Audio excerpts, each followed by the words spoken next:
Hi guys, today we'll talk about how can you get iCloud Premium on your iPhone. We will go to figure out the solution or know how you can do that with your app.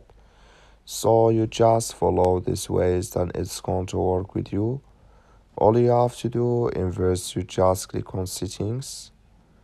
So then it's going to take you to this list. It's going to show for you like this.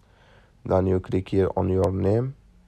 So then you come to next here, it's going to show for you like this. Then you click here on iCloud, you just click on it. You come to next here, it's going to show for you like this. So then you go down here, you click here on upgrade to iCloud here. So then here can you select if you want to add for a month here, or so can you select here your hours and you click here on upgrade to iCloud.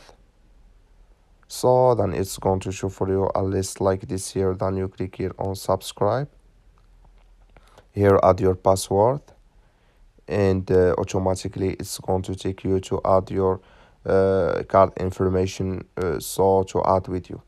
Also, thank you for watching. Don't forget to support us by liking and subscribe.